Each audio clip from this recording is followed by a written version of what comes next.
AY Inkhawm kan nei le don ania in the vain AY chi bai vek ule vina AY kai hroi tu te hi HT zo than moya champhai nor hei hi keima kania ti chuan do sana thu ve tho hei kabula tilaya thu hi tlangwal zo sang lena champhai south branch te kan ni hei kumina Shri alena wangin biagina Inkhawm dan pa ngain kan Inkhawm theilo wa chuwang chuan hruai tu fel tak tak ten ruam manna anon siama bial sang sang biak latna manga Inkhawm theidan tu ruam manna anon siama ti chuan hei champhai north champhai south le saitual branch AYF te biak mu theina mangin kan Inkhawm ho don ania alom khop in ka sia adan te po adang dae kan man ruwa te chu ayang po nir sela pathianina mala som chuan thilro pui tak a thleng thei ani ti kha hretel tho taila atha ange vointlai AY Inkhawm hian thusoi ngai thlak turte fakla zai ngai thlak turte kan nei dona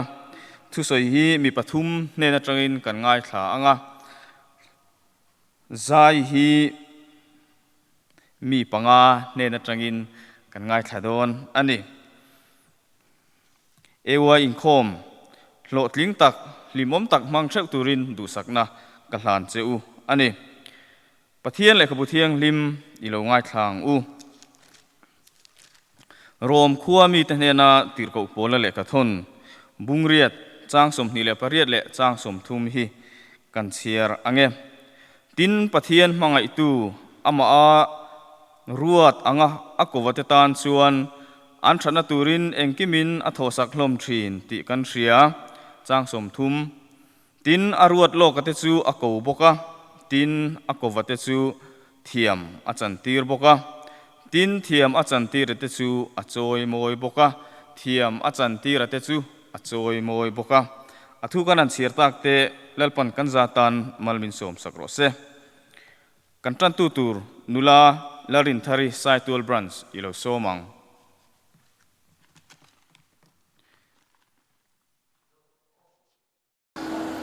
kan Inkhawm kan channan pathian thian ni ilo ngai tha FSC bungli chang som panga tanga som sari chuti chuan mi fing no te anga omlo min mi fing te anga om so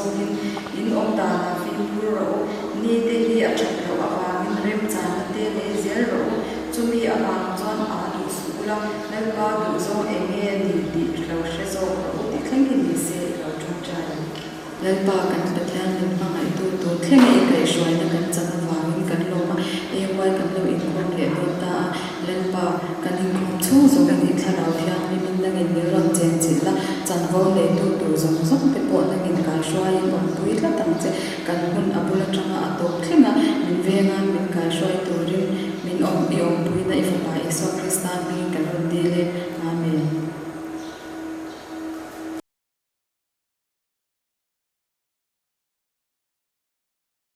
ole tuna chorin zai kan ngai thado nanga Esther zo nun thari champhai north branch ilo so mangu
chu ô cái ta si lâu ama châu chu cái ngã na lung bùi nghe cái rin na hi sinh mi yang lâu ngất chinin bây say na in ka lâu khát chi ka bây say na lay sinh mi to nan zong bây don na may min hen lệ chi bây say tu reng om lâu he lay ya hia in nga nat la om lâu bây don na may Krista lâu chu ô cái ta si lâu ama châu chu cái in ngã na lung bùi nghe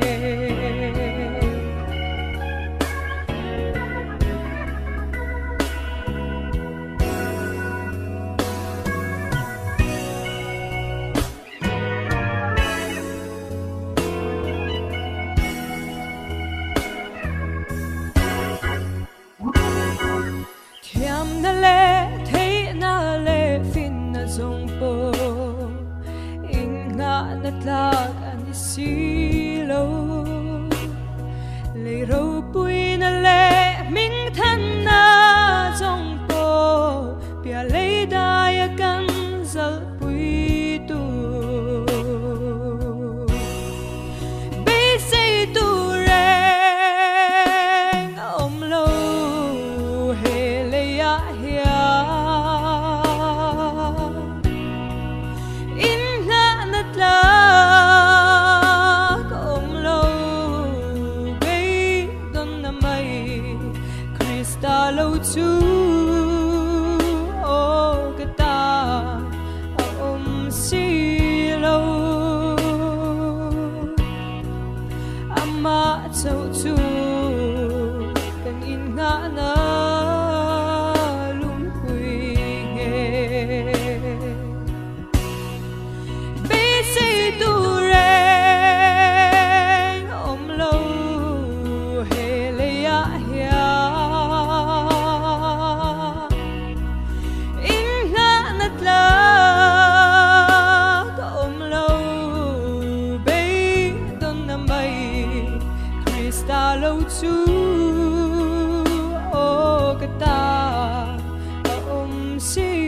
lâu ama châu chu cái in ngã na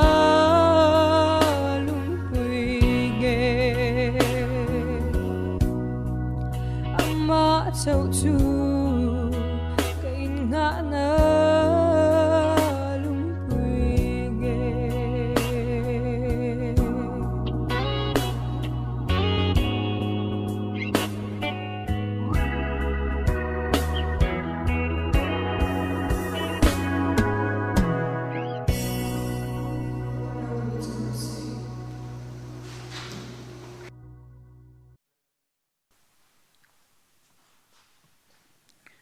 zai moi tak champhai not branch atangin kan ngai thla theya alomom hle mai tuna chuan thu soi toy kan ngai thla anga thu ron soi turin evangelist remlal nga ka saitul branch kan so me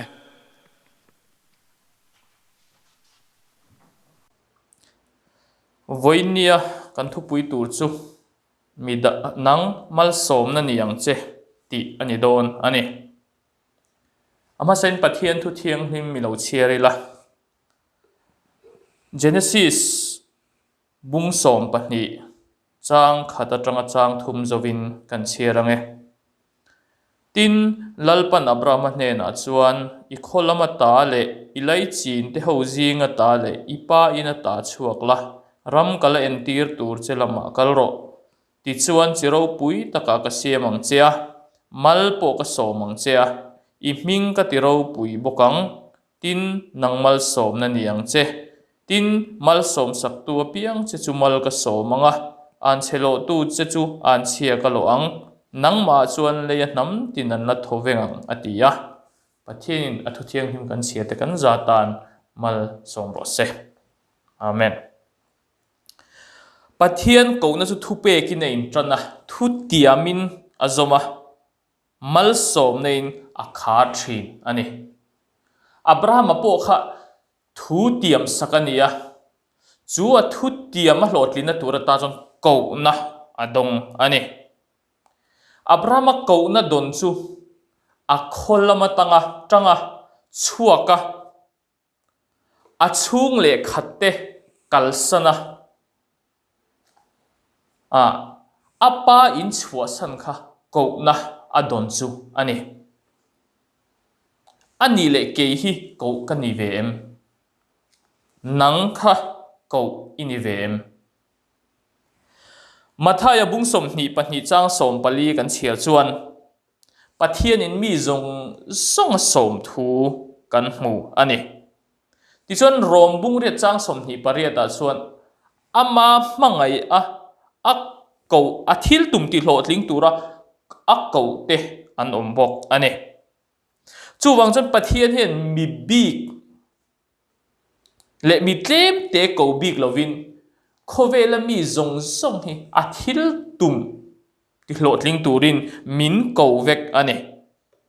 amai ro chu som na kan don dan te ko na kan don dan te chu a in ang lo viau thei ani Bible apoin ko na sang dong tu kan muwa chung te chu kan en ho lokanga Samuel kha pathianin zol nei ni turina kawa ti chuan Mosia po kha Israel fate ai gupta ramatanga sal anina tanga hruai chuak tura ko ani chu tiangin Davida chu lal ni tura ko ania Daniel chu ring lo mi Babylon khuwa khan missionary ro pui tak pathian thu hretu ni tura ko ane Petera po sangaman tu ni thina kha mi hring man tu ni to tura ko ane heng kan soi zong zong te hian thu pe kan mu veka ko na andong veka ko na an mu dan te ko an ni dan te chu ai ang lo veka ama ero chu mal som na midang te ta na mal som na an lo ni thei pha ta ni ko na an cha na wang khan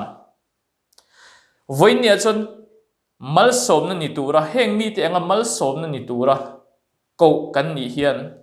mal som na kan ni lo chang te po om fo thing heng hi eng wange ti kan en ho don ani point pathumin kan en howanga eng ti tura ko ngei ni Abraham kha chiro pui tak tha tu tura ko ani pathian in rama pek ala pek tur en tura ko chu ania a chung le khatte apa in te chua san tura ko ani Adventist thalai te eng ti tura ko nge kan ni ani na taka chan Bible kan en chuan pathian thu pe ka Isu Krista hriati na thu pom tu le khovel zonga vantir ko pathum thu cha puan chua hi kan ti tur poimo em ani chumi ko na kan dona chu kan ti hlotling em Adventist kaloni chi hian chumi chu ti tura ko kan hi pathian ring tu kaloni hian chumi ti tura ko chu kaloni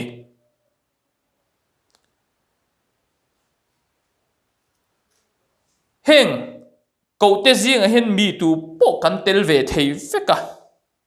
chandam ni tura pathianin chan dam ni tura pathian min ko na hian ti tur poimo tak tak kan neya keima ni zona mo phurna kan nei thewni pathian thil tumte hre thiam thei tura kan zir po chu thil poimo em ania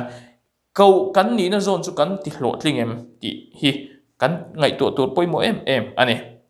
kan ti tur kan duty chu enge Abraham kha midang tan mal som na niang che atia ati tur poimo ma sap per chu enge chitha ani chitha tura ko chu ani chu po chu anu pui sari ne na anin karami ani turani ati tu poimo em mai chu fanei kha ani mase pathian thu tiam alo then chuan upato tak an ni dan te kan hu khati hun chung zong khan Abraham khan zo na anga viawin arin keini po hi ko kan ni na zon hi len chuak tur hian eng tia reinge kan be ti te po kan in zo poimo khop mai mathaya bung som ni panga chang som pali atanga som thum te luka bung som pakwa chang som pakhata atanga som ni pasari te kan chiar chun talen chung chang te tangka chung chang te alo ziaka chu da chun pathian min ko na ti hlo tling tura pathian in theina min pek atiam ani hei hi mit tam takin kan hrefu em ka hrelowa talen hi poisa thil tam lam te na ani lova thil hlut na te na ani talen kha thil ri zong te na nia chumi ari na chuan a hlut na aron lan chhuat tir thin ani chu tiang che chun talen ti pun kan ti hian ma nia kan thil ti theina ti tamwak lampang ni ring kan thil ti theina pathianin keima ni thiam bik thil min pe ka kha kan ti hluem ti hi kan ngai to poimo em maya pathianin a min ko na zo na ta na mang thei turin kan ti hluem ti hi kan ti tur poimo em ane kan ti lo tur kan duty ni lo chu nge Abraham khana ti mi lo tur chu sari lakami ni lo kha fa anei kha pathian thu tiam ani lo ani mar amai ro chu ta chuan enge lo theng ta kan ti chuan fa aneya amai ro chu buaina har satna thlen tu alo ni ta ani chu wang jong ko kan ni na zone hi kan hriat chian apoimo em ani ko kan nia kan ham thatna te point ni na chon ko kan nia kan ham thatna te Abraham kha ko ania a chan chi khan pathian in lo tiam to ming than na te mal som na te kha adong chho tan hal zela pathian in mal som na min pek te hi midang ten an lo mu ve thei na midang ten pathian thu tik an lo mu thei na turani ko kan ni chan hi enge advantage thalai te ko kan ni na chan chu enge midang ten pathian thu di keima ni kal tlanga an lo mu ve thei na tur ani chumi a chon pathian in ham thatna ada ani mathaya bung som ni paria chang som pare ta tanga som ni ate johana bung thum chang som puruka te kan hmuwa pathian in ti tur poimo tak mai min pe ani khang kha ham thatna chitin reng mai a oma chung ham thatna te chu voinia po hian thil poimo em ani khovel thila len na te khovel thila ho sakna te po aniang amaro chu aya poimo per chu enge korin thon khat bungli chang khata chuan keini ho hi Krista rong bol tuwa le pathian thuruk en kol tuwa mi in min ngai ro seti in alo zia kani hei hi thil poimo em mai ni chu mi chan vo poimo tak mai chu kan nei ani point pathum na jon pathian ko na te kan ti hlo thleng em Abraham chu har sat na tam takara chiro pui takha tu lo nia chu ta tang chon Isu Krista chu lo pianga voine keile nang hian chan dam na kan don theina turata na kha ko na kha chana ni voine hen ko na kan chan hian midang ten he chan dam na hi an lo mu pha ve em ti de kan ngai to poimo em ane kan tun lai kho ve le hen pathian ta na thu the tu kan ni na hi kan the hil lo apoimo viu min ka ria pathian hian mitin hi min ko renga man ro sang min pe bok ane kan man ro man te ai in ang lo a then chu a sarkar lama na tak na sang tak kan thoka a hriat na thuk tak nei experts poimo tak miril tak kan ni zir thiam na nei sang tak te ko thana thok thei tur ko thana full time thok thei tur te sum le pai de chua thiam em mai te tin a then chu zai thiam na te pok an tiang thu soi thiam na te mi te ril ru ne thei na te adang te po soi tu tam tak omang pathianin man ruwa min pek hi kan mang tang kai ve don kan ti lubel don lo mi ti kha kan ngai tu poimo em ani mi tam tak chuan talent ti pun ti hian zai thiam ni chuan engmo dang kha vanei bel kan tum thin ma se he talent ni na pathianin man ruwa min pekina tum poimo em mai chu khami hlut na kha alle tin kan ti hluem kan pun ti rem ti kha kan ngai to poimo em ane pathian thil ti theina ma chuan tu nia akko na chan hi kan ti tur poimo em ane chumi chu kan ti hlotling em isu krista local le na muak tu adventist kan ni hian pathian ko na changa midang te tan mal som na ni thei tur hian ka thei patop ko chem ka inzir chuak em ti te kan ngai tu poimo em chung kan ti lo thin awang chun midang te tan mal som na ni loin midang te tan phurit kan lo ni pha thin amai ro chu kau na dik pathian min ko na zon taka kan chana kan ti hlotlin hian midang tan abraham ang khan mal som na kan lo ni thei do na ni pathianin athu kan soite kan siate midang ta na mal som na ni theu thei turin mal min som sakro se ole thu soi thatak mai evangelist remlal nga ka tanga nena tanga kan ngai thlaka vain lom thu kan soi ni tuna chonin zai kan ngai thalenga nula zonun sangi sai 12 branch azayanga hemia zai zo hianin in ko non ngai lovin tlangwalal ma chuana champhai sal kha lo zai chun zom mai don nia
lang tin chuan in mual tin ruta hoi veli lui pui luang dam diai le chem dam thi qua tin lua tu shin mi rau pui na te ya asiam tu rau pui siam in shil chi ei zong ka zai zel don min siam tu fakir Tatuan nun min petu fakir Su ay luzo Rimoy dang reng om thei lo Inge hi ani Rimoy ro tui ben Qua velo par vulin Ôi na chua sel se lang tin le mual tin moi zual sel se him tin par vul zual se cham thiam tin ren o an moi zual siam tu an fak zual kei song ka zai zel do min siam tu fakir Tatuan nun min petu fakir Su ay luzo Rimoy dang rem om thei lo Inge hi ani Rimoy ro pui ber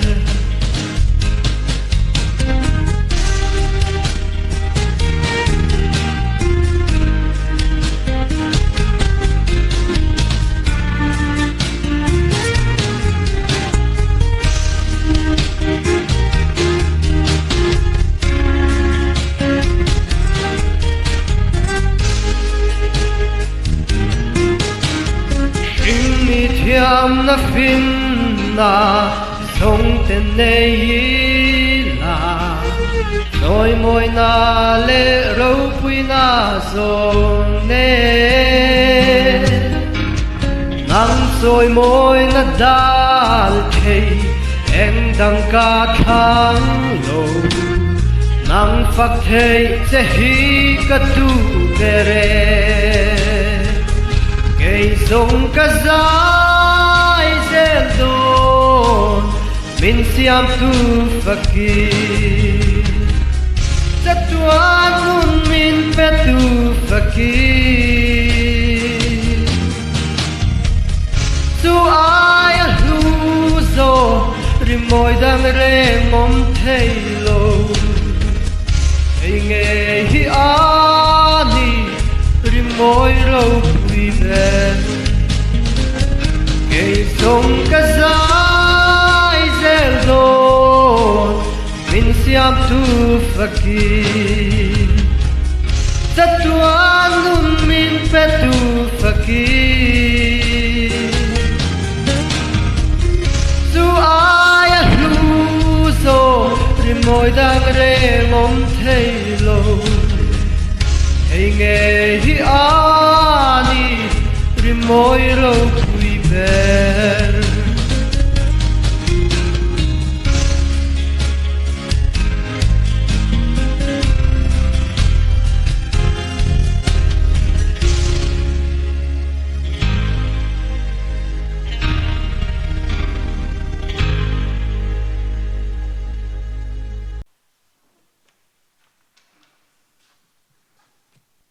Thu soi toi kan ngai thazui vele anga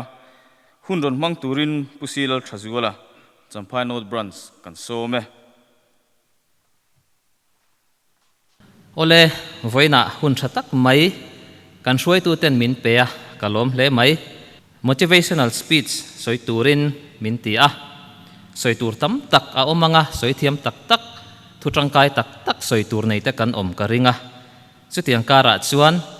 karon ding ve ani a mi pahnih khat talin kan hlok pui ka be seya voina karon soi tur hi nun ha dam neina kong khat ti karon soi do nani ole midang te nena kan inkar a boi nun ber kha han ngai tu ta ila kan thu in mu lo nun ber emo aka thin rim tru memo I thin rim tru memo inin biak du lo hial tru memo kut in thak du hial khopa inin nial tru memo kha han ngai tu chin ta la kha thil thlen na chan kha han ngai tu ta la thil thleng kha a chan kha ni na phu reng em ti han ngai tu ta la hanin ngai tu let wang ta ila chu thil chu apoi mo ma wanga I ngai dan chu tlang nge se du awangin I trang chiam nge ni a chu thu in chu in hnial na chuanin I lu ve lak lo to sia wangin ne tu zok akachak ve shrim shrimang ti a ngai dan nei tlatin I om lak lo to sia chu wang chuanin I trang lak lo zok ti khanin ngai tu ta la keimani thap kanin ngai tu chuanin in hnial na le thu in chu a kan va in barlu na tamber kan thin rim na tamber he chu kan ta na poimo em lo ngoi mai po ni ila kan ta na poi tur om mi alova hianin ani fo thin ani masela ka ngai dan ka soi ve to kha adik ka ti ema wangin ka va soi ve ta du a thin rim khopa va tang kan ni fo mai ani chu chuanin keima a lungoi na le hlim na thlen ai chuanin midang huat na le topic na min thlen hlau zel mai si ani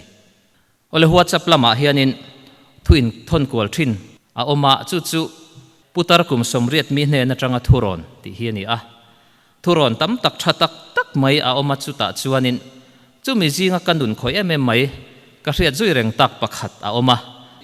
chu Intlawhtawn ro ha dam ro thina ko tlang thlen thei thilani ngot lo chuan khovel thil te hi an lan ang ngotin an poimo vek lem lawania ti hi ani a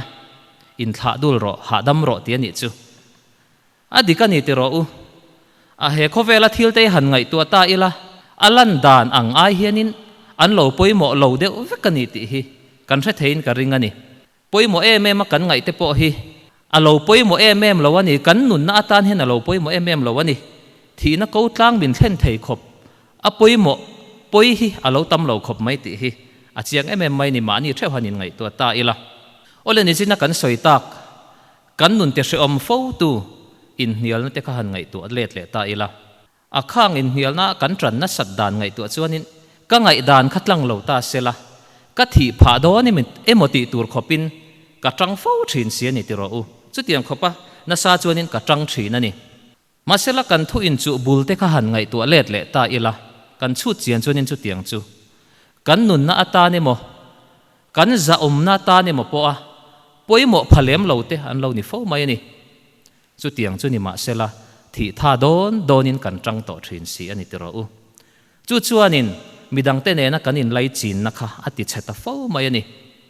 chu tiang tu ra ni ti po chu shema ila kan thu kan zuk hre to em mai thin ani putar kum somriat mi mishing nu na thui takpal tlang lo nei to mishing nun phung hre em mai na thuron min pek kha enge kan ti chuanin thi na ko tlang thlen thei thil ani ngot lo chuanin he khovela hen thil poimo tak alo om lovani ti khani chu wang chuanin tang trung du lem su min ti khani a Intlawhtawn la ha dam ro min ti khani adikhle mai ti ro u mitam tak chuanin chu tianga kan om lo wang chuanin kan nun hi hre om takin kan siama a ha dam lo thin ani thil enge mo lo thenga a kan vin hlar maya kan thinarima kan ti tawa tharum tho hial mai po kan poisa lo fo thin ani khovel hi sual tlu to ni miaw wangin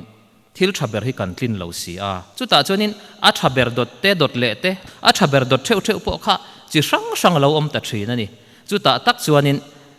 midang ne na kan ngai dan kha aloin ang ta lo thin ani thu in chu alo om ta thin ani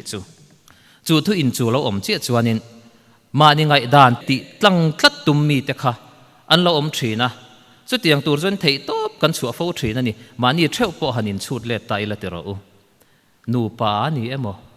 chung ko ani emo khotlanga ani emo ko shana ni emo chu tiang chu a thlengu na ni te ro u ma ni ngai dan ti tlang tlat zel tum mi anom thina chu tiang men om na chuanin mi dang anin pha niam thei chuanin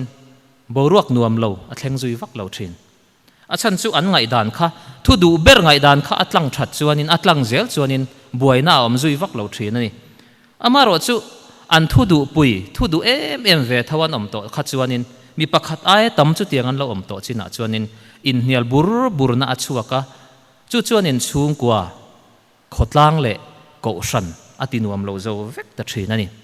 mani thu du dewa te po kha an nun a hlim zui chuang lo a ha dam zui chuang lo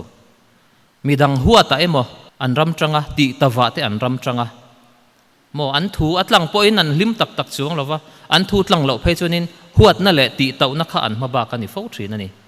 ti chuanin a huwa thutluk na siam ngai chi te alo ni phei chuanin thutluk na siam ani hnuwa po chung mi te chuanin midang te kha an ti hre oma boruak ti nuam lo tu an tang to thina ni poi em thina ni te ro u ola hetiang mi ten an hriat lo fo thin chu enge kan ti chuanin an thu khatlang lo po ni sela thi na ko tlang an lu pha don lova a voina henin an thlan tur khalai ngal angai rum don po ani lo ti he ni an thu khatlang lo chuanin thi tur khop phial ni om takin an tang thina ni te ro u kei ngei po kan ni thin nang poi ni mai thei ole in ngai tuang u chu tianga ka tran na sat na thil te kha han ngai to le til ti ro u a apoi mo dan kha han ngai to le ta ila thi na ko tlang min thlen thei thil ani em ka thu khatlang lo ta se ka thi pha donem ateu lo mai ti ro u chuanin enge angong tak si midang ne na kanin lai chin na kha ati buaya ati kholo ta thin thung ani chu midang angong dan le kanin lai chin na ti chet dan kha chu kong khata lo da ta ila kan thu kan du em to china poi tak mai chu keima ni nun ngei mai hi angong nuam lo vek mai thin hi ni kan nun hi ati se om thin ani ma ni thu ka du viau to china chuanin in hnial pui tur thu in chu pui tur ka lo tong ne mem zol ezel to maya enge thu du ve tho khan lo tam thin si a chu ta chuanin in hnial pui turan lo oma thu in chu pui turan lo oma mani ngai dan kan nei thewa tha kan ti vek to thin si a chu wang chuanin mani ngai dan ni lo ang kha ka lo tonga in hnial pui tur kha ka lo nei ta thin ani mi zong an ngai dan nei nang thei lo ti chu kan chianga chu tiang lo thlen chang chuanin mani thu du tak ni velem lo te chuanin an ngai dan kha ani mo an ti a midang ngai dan kha an trom pui le mai zel ani amai ro chu mani ngai dan ti tlang tlat tum mi te ero chuanin kan har sat ta chu kan ha pui thin kha bo ru ka kan ha puya kan thin rim puya kan nun ati se om ta thina ni te ro u chuan nun ha dam lo nun ha thak tak mai kha min lo pe ta thina ni ole kan hlim na ati chia a kan ril ru ati se oma chuan enge hong kan ti chuanin kan tak sa hrisel na mai ba ka van lam ne na kanin zom na kan tharau nun po ati chetel thina a khoi poi tel thina ni zong chu enge thlen chan kan ti chuanin kan nun na ata na poi phatur ni mi lo thila kan thu kan du luat wangin buai na kan siama in hnial na kan siama thu in chuwa kan tel thina chuan min ti hre oma kan nun na kan tharau nun na thleng po in alo poi ta thina ni ole la li su chuanin engtin nge ti kan ti chuanin nang ni thokrim le phurit phur zong te u kan he na local ula keiman ka chol ti rang che u ka hong kol bat ula kan he na zir ro u thun huai rol le ril ruwa in ngai tlom tak ka ni hi ti chuan in tharau tan chol na in mu ang ka hong kol chu anuama ka phur po azang ani ati ani lali su chuanin ka hong kol chu anuama ka phur po azang ani ati ani ole he thu hi kong sang ina soi thai ani ma sela chu ta pakhat ka ron soi du chu he thu hi mani thu du deu le chapo te ta na a soi ni nge ina lang tel ti hi ni nang ni thokrim le phurit phur zong te lo kal ro ti thil chi sang in kan thokrima phurit kan phur thina ni te ro a hun lai isu na ko po kha dang mai thei amai ro chu engwang nge isu kha nin a hne na chol local a chol ha dam tura min som phurit phur te kha engwang nge min som kan ti chuanin a hne na om kha ha dam ani ti kha alang ani chu engwang nge chu thu chu isu na soya engwang nge ha dam na kha ma om kan ti chuanin athil soi poi mo em mai pakhat mani thu du tak te le chapo tak te ta na a soi ni ti alan sian na chumi chu thu nuai rol le ril ruwa in ngai tlom tak kani hi ti hi ni ta ni eng vain nge thu nuai rol takte an ha dam thina ril ruwa in ngai tlom takte an ha dam thin thu in chu pui tur an nei ve ngai mang hlei nem ti ro isuan chu chu min pe ka du ani ril ruwa ha dam lo takte phurit phur tu te kha chu tiang ha dam na chu min pek adu ani kan thin rim na tam berte mi te ne na kan in rem lo na tam berte hi han ngai tu ale tila kan chu chian chuanin kan thi pha na tur ni mi lo kan taksa po anat pha na tur ni mi lo thila hianin chu tiang chu alo thleng deuh vek mai ani ma sela fingber sheber thiamber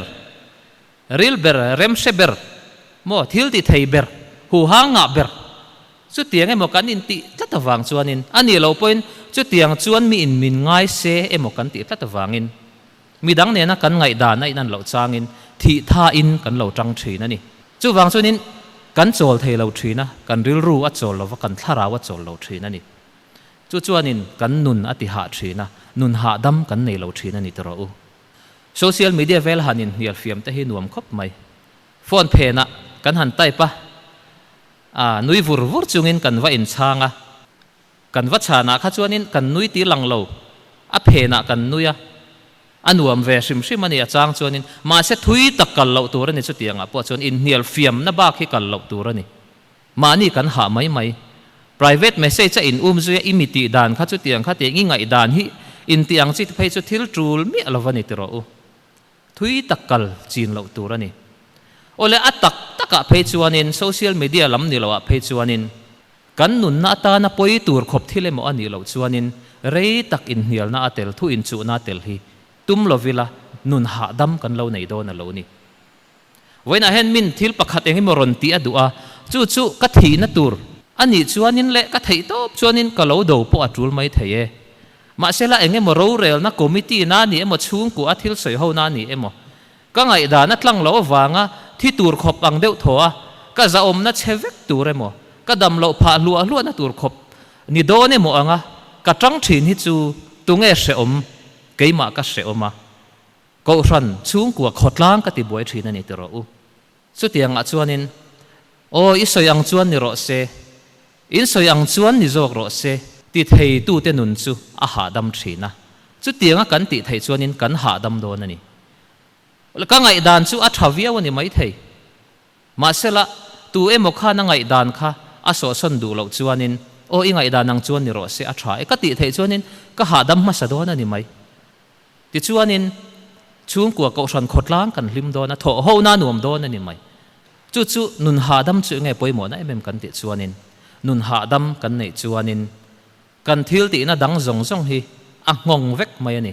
nun ha dam lovina ngong che khanin nun ha dam khana ngong thlat mai ani zirna kan le kha zirna kong ani emo kan na tho na ani emo chung kwa le ko shana kan rong bol na po ani emo nun ha dam kan nei chuanin nun ha dam ta ka kan ti thei chuanin kan tho chu thei kan hun pek thei kha alo sang do na ni thil kan lung ngai na kan in hnial na ngai tu arun ru na hun kan man tam lo chuanin lim na ne na hun kan man tam chuanin kan thok chuak tam thei do na lo ni eizon na kong te po le khazir na kong te po ni selamo chu wang chuanin nun ha dam nei hi awa han poimo em ti ro chu chuanin hlo tlin na sale zual min pe do na ni kan nun po lo hlimanga mi te ngai nat kan hlo le zual do na ni fing tak mai fel tak mai thiam tak mai ma se mi te na an ngai nat thei mi lo ivan thiam tak ivan thatak ivan fel tak an ti liam ni lo thil tak tak an soi pui tura an ril ru an phor ngam na tur khopa an ngai nat ni mi lo hi om thei ania fing tak fel tak ni chung hianin chu wang chon mi te ngai nat mi te na an thuruk po an hril ngam na ni tur chuanin tu na kan soi tak zong zong te kha awan poimo em ole mi dang te ne na kan in lai chi na kha chu thu ran ni sela a poimo ber chu keima ani nun alo ha dam do na ni keima ani nun ha dam na tur ani nun ha dam nei na tur kong sang sang om mai thei hemi kong lo po hi mani thu du chapo lo in hnial na tel tam lo hemi lo poi kong tang taka ong mang amai ro chu voina kan ron soi hi apoi mo ani thu in chu na tel tam lo tel rei lo te mani thu du lo te hi avan poi mo em ti ro u chu mi kong kan zo chuanin kan nu na lo hlimanga alo ha damanga midang te ne na kan inkar lo tha bokanga chu chuan kan tharau nun te kan ril ru su khlek te a ngonganga ti chuan mi thale zual kan lo ni thei don ani kalome ale fuina thu thatak miron hril tu pusil thazuala champhai not branch ne na khan lom thu kan soini tuna chonin zai kan lo ngai thladon nga niang suan chungi champhai not branch lo so mangu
zai moi thaka miron oi tu champhai not branch te kan lo me musical drama eng ti angin nge non ti don chi a hriat lowa aron lam suo don nge eng ti ang tekin nge ron en ti don ni champhai south branch te an item ron ti hlot ling turin kan som zui vele nga le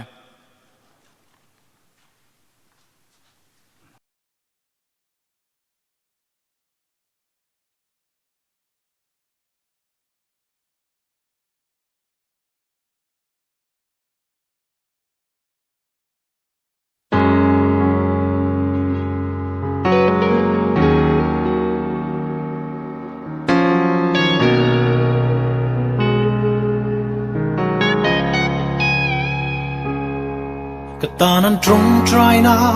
với tâm ingai tha cả đi lệ ang với khát min phal sắc chua in đâu na hi mà ni bê cả tung chi mà say tel lâu chuan nè ruan là lâu ni lâu rằng in hiền cái sao cho lăng câu ai dâu ta cắt lô mê lal pa cái cal ngâm to lâu mà na khan in tui ngoài na i chân tir to kha tu na chinh chi in lam cái lâu hồi lal pa Wain hitui chang ti le turin min pui ro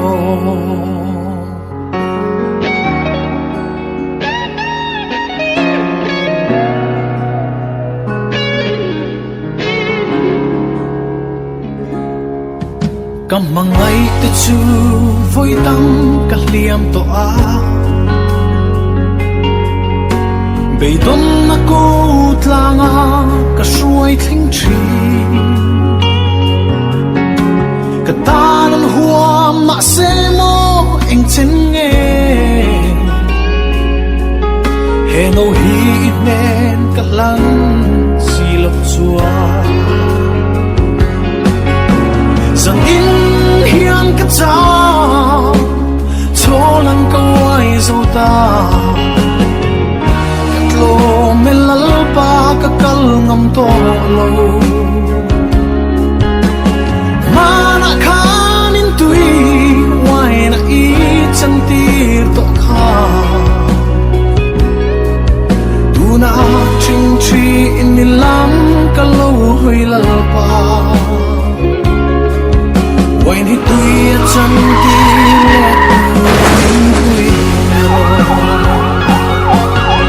ka lei shem hun na trăng hian fuin va lam ka dem fo tri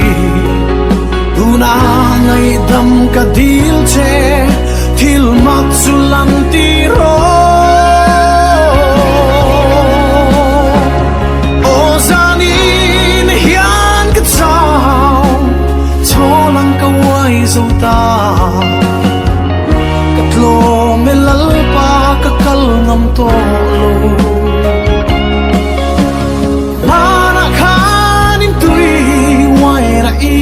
chân tir to kha tu na chinh chi in lam ka lo hoi lal pa wai ni tui chân tir le turin min pui ro wai ni tui chân tir le turin min pui ro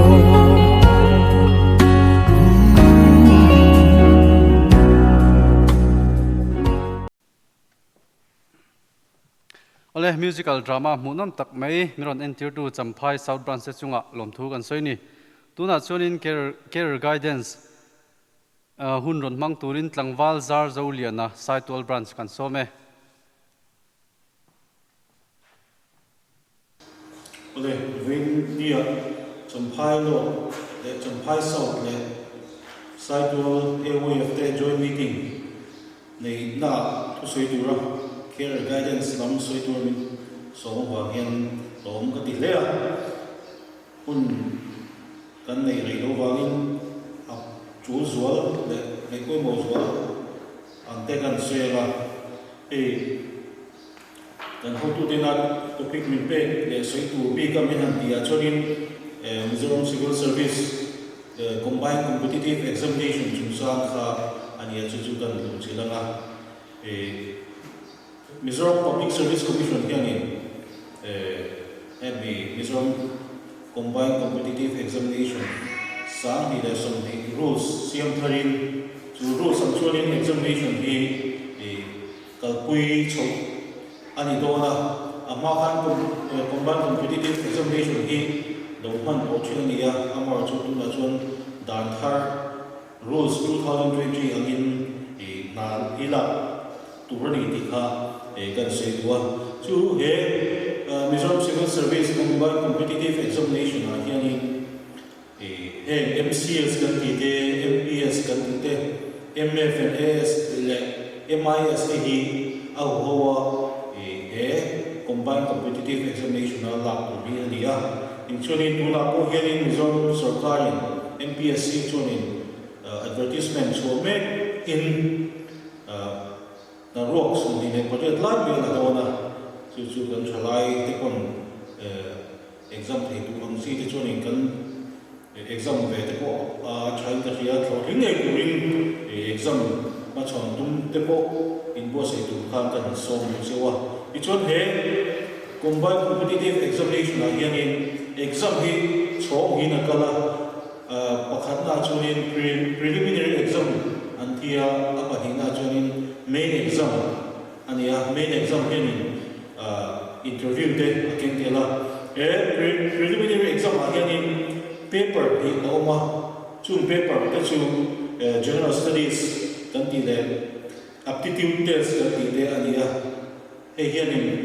mark sa di ve akin da ka di chuma chan ania in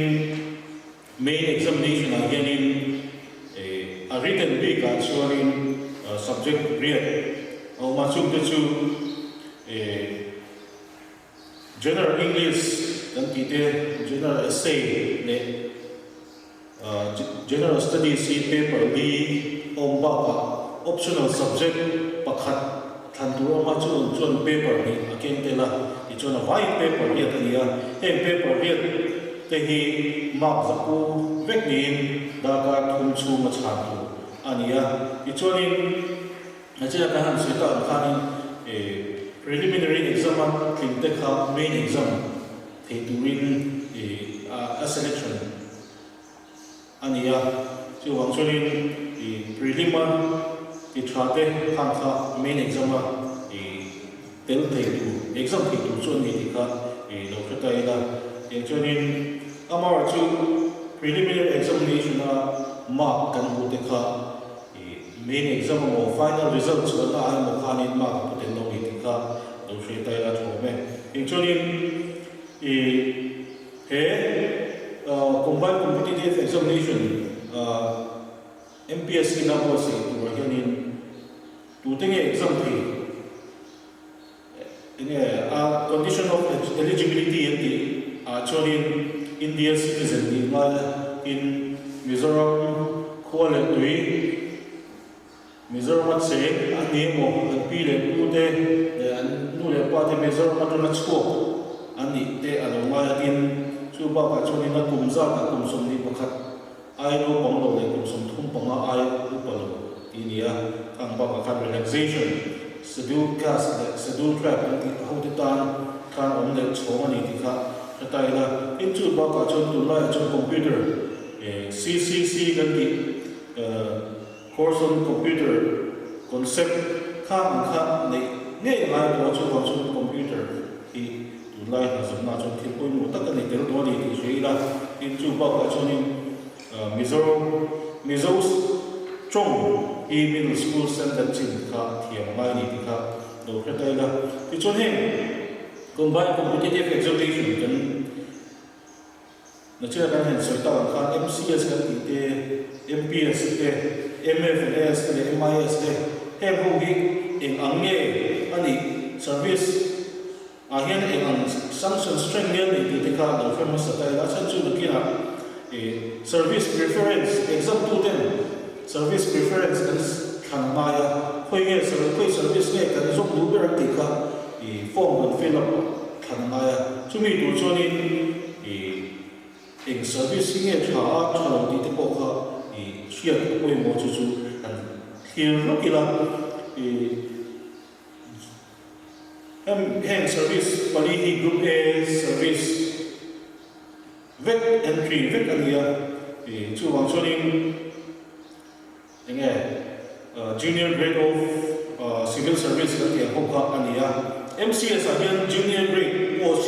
som riat le panga ania sanction strength MPS kan som riat le pali ania chuan MFNS kan som ma pakhat nein MIS kan som hi le pali ania in senior grade again in MCS ni somriat pakhat ania MPS ni somri pasari nein MFNS ni somriat tin MIS ni somriat ania JAG kanti junior administrative grade again in MCS ni sanction strength som thu pangan ania MPS ni som pakhat ania in MFNS ni som nein MIS ni pahnih an neia chuan a chung le chia selection grade a hianin MCS ni somthi le pahnih an neia MCS ni somthi pahnih neia MPS ni som pahnih ni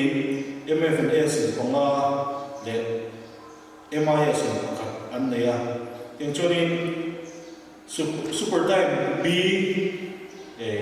grade a hianin MCS baru posu kan naya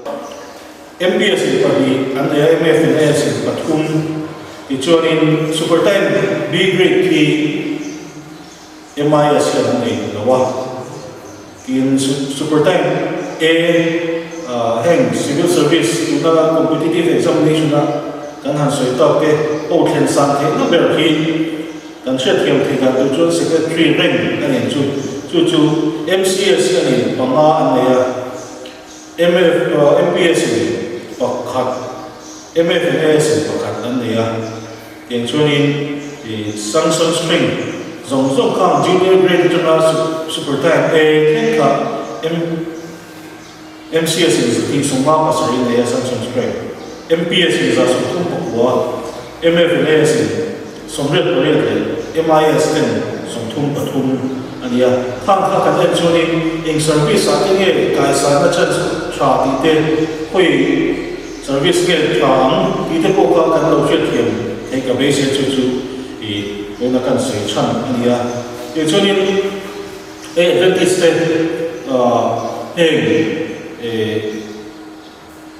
competitive examination ante hian tran kan la appoint mo ve lai ta hia e ma pa to ma po atul dia sian na te kan ya chunga chuanin lokring tu chuan hen competitive exam ate lokring tu chuanin thil poimo dia ka hian poin pasai le kan soima kam ta kom thenga ma chu kun kan le tam lo vai poin pasai kan soima apa khana chuanin tumru na hi thil poimo ka nei ka hia academic record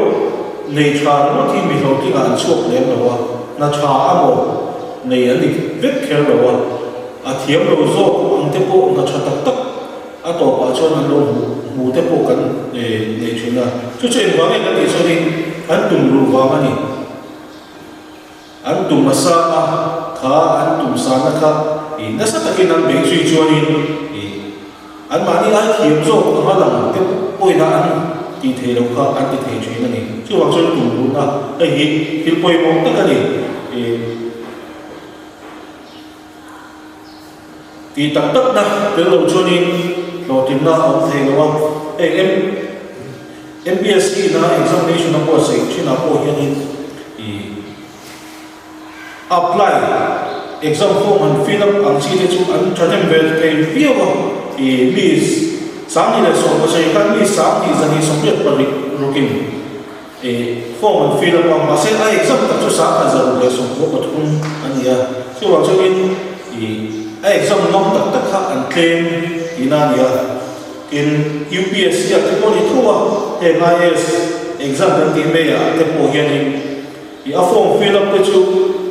sam ni le som ko da kan mi noi som ko khat pe form and fill up amar chu exam tak tak chu mi noi di le noi ma king lo kha kha nia chu wang chuin ati tak tak ka in board se ai exam gì mà cô khani thì tất tất cả input sẽ chụp kém thế này chú vào cho nên ati tất tất gì là cái cho nó thì nó chân siêu mà thì khác vì là chú vào trong từng bút nó không quên mua thì nó phần là chú mà đi chuyện chuyện cái mà đi cái chuyện chuyện là quên mua cắn thấy nó thế cắn thiềm nó thế em hàng lê vào nghe cái gì nó tế mang lại hàng nghe gì tùm sa quên mua luôn đi cái mà đi kinh ba hắn tùm viêu không lo chăm na bê đôn na te athen thia wangi ke mani eng angne kan ni kan thiam na te kan te wang na te ka eng angle lo nge ni chi in la chumi ang tu cho ning kan ha te ko kan di la ma ta na sang tak be se ya exam tut tut ma se ting thei lo na ko ek ma na mu thei lo lo chăm ti me la ka na ko mu thei lo kha anam thi na chu ba chon he ko ha ni mani cái chuyện gì na cái mani lên là tu na po kha kan zon thiam a poi mo tin ka che su ka su tu in a pathum na cho nên thil chin dan tha chin dan tha này nghe subtomin good habit kan ti này cái poi mo em mà hen le ka chia te le kha an ti ka newspaper te magazine kan ti te tin zilai ko chi te ko tin bible te ko ni veka kha le ka chia su phim bi apoi mo ni tu lai chan phone te kan ne TV te le computer te he na chain thil news le information tak tak kan donga amar cha a chia la kan chia tu ka kan thua ka bet le kan von min ka roi ku hi lo ni chu wa chunin le ka chia te habit tha kan le apoi mo hil habit tha kan kan lo tin thế na tu ta na poi mo ang chi habit kha cái mà đi kan chin chu kan practice ka poi mo de ni ka ka si do tin na po li na cho nên om ze ne ya zir ki apoi mo zir mo ve to rei da zir tut ai mai om ze ne ta ka zir apoi mo he competitive exam do na pe cho nên study routine te si ma in subject ne ka zira dia routine fill file ta kan si ma ai subject in zul de te ko ka ti a han zir dun mang chi te ko ka trong kai me le ya tu wa cho nên study apps zir khun bi kan si mai ba ka ka ti khanin nei tu na se ngin om ze nei ta ka nei kha zir ka apoi mo ni ti ka kan soi wa in apangana cho nên notebook siam hi apoi mo em ma en competitive examination ma chon tu ta choni chan chin bu te magazine te news te kan lai tha kan chia ta ma kan em ta ma kha ni kan thu ka leng te ko ni kan ko mu le kan chia te ka notebook siam ma apoi mo lai tin kan ma chia zo zo kha thil poi mo vek chia ta ka chon tha ma se exam ma chho vek si lo te ko ma exam ma chho tu am chi am te kha notebook zia khang khan na kina ko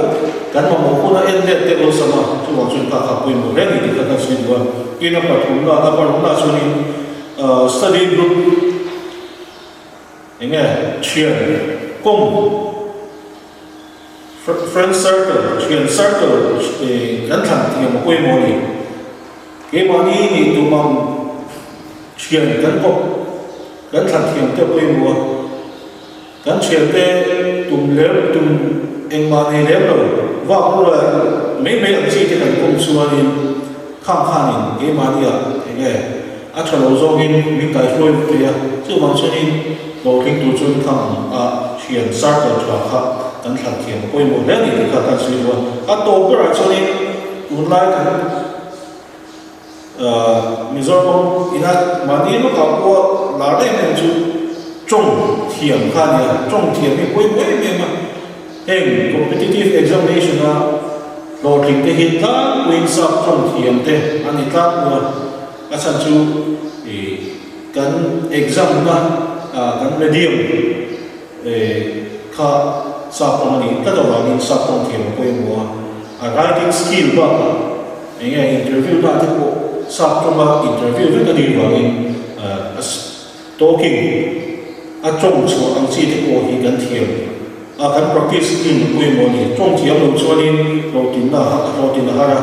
in English mấy bạn Hindi thì gần thiệp quê môn ví dụ tổng tất cả Central Sudan mới là cái thọ học nhiều là chân thì có trong gần thiệp đầu vàng Hindi thì gần thiệp tổ vàng thế này hình Manipur gần giống mà tháp của nó đây này hình mấy cái không thể chịu hình cũng mà hiện nó sẽ tìm gần được lâu này cứ vào cho nên trong cái gần thiệp của em mà càng khá rồi thì na ta bôi một cái sợi ta hẳn sợi đây này thì cho nên chỉ là cần sợi ta một cái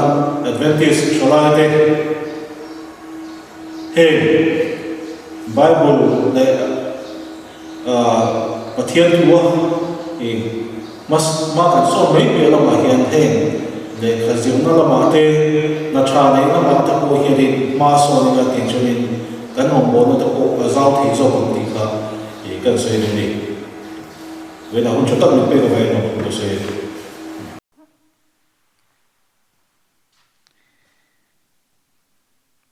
thằng val zar zo lena sai tual branch nên là trangin thu soi tra tak kan ngai thla alo mom thin mange kalkong thui tak kan zo dan tur rabi poimo tak tak minan sila kan mang tangkai e mang chumo tuna chuan zai kan ngai thle anga remnant voices champhai note zai turin ilo somang Hãy subscribe cho kênh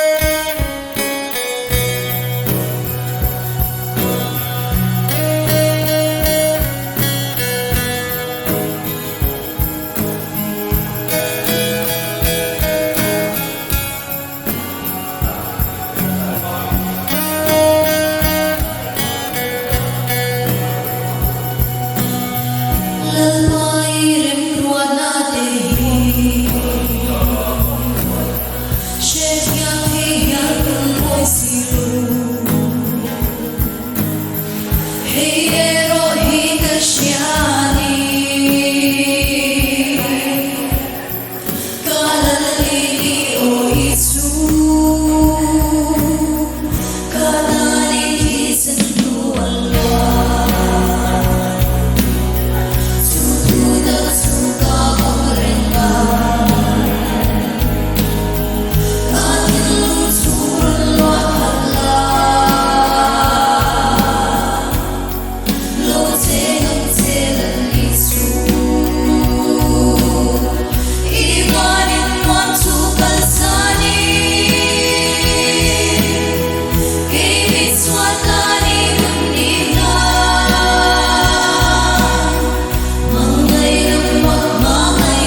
ole zai moi tak mai remnan voices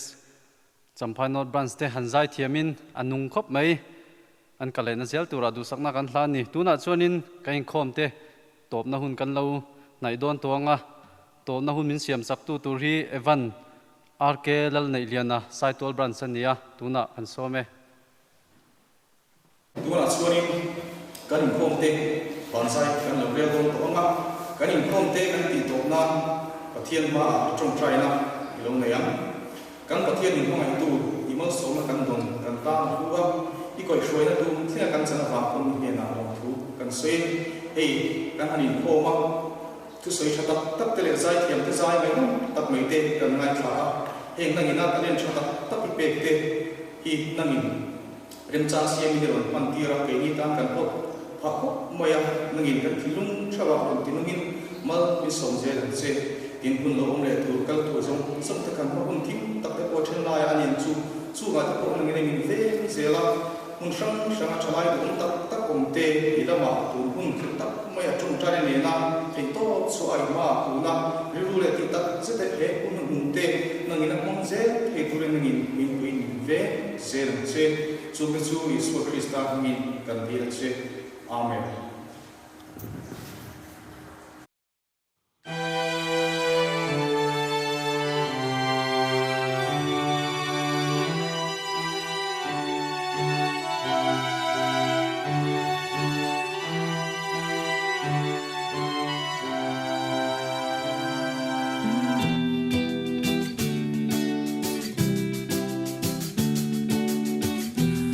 thăng van si ar zong te le chor thla pui eng moi zong te khian in o lim na an ron khen zele sual thim nuai leng shing fa bei dong te ta nang po chalai gan song ro I thiam na le I thei na te nang po chalai gan song zel ro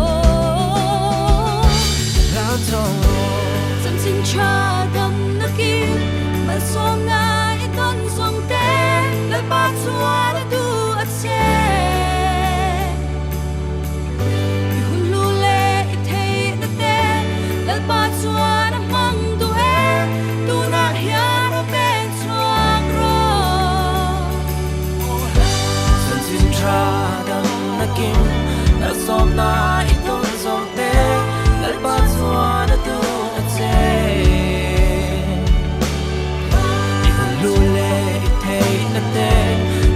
Chuan mang le tu la hiano pen chuan o la chong ro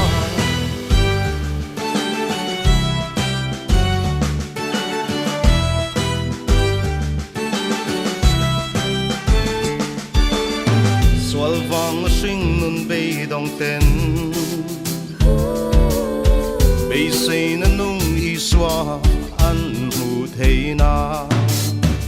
Lan thong ve ang che chân chin cha mi tin tan tam na le cha tuan nun na chu nang po chalai lan thong ro I thiam na le I thei na te nang po chalai lan thong se ro la chong chân chin cha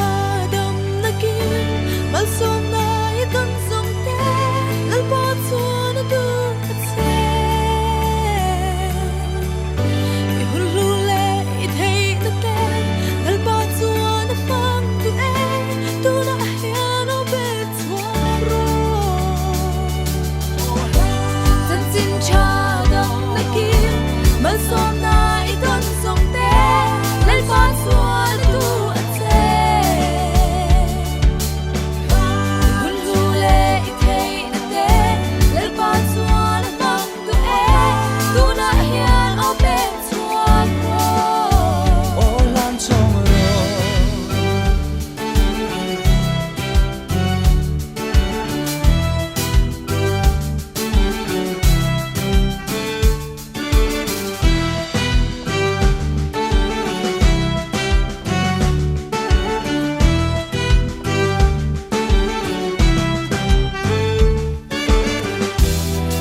kim mà som na i don song te la pa chua na tu a che lu le te na te la pa chuan mang du e tu na hian ben chua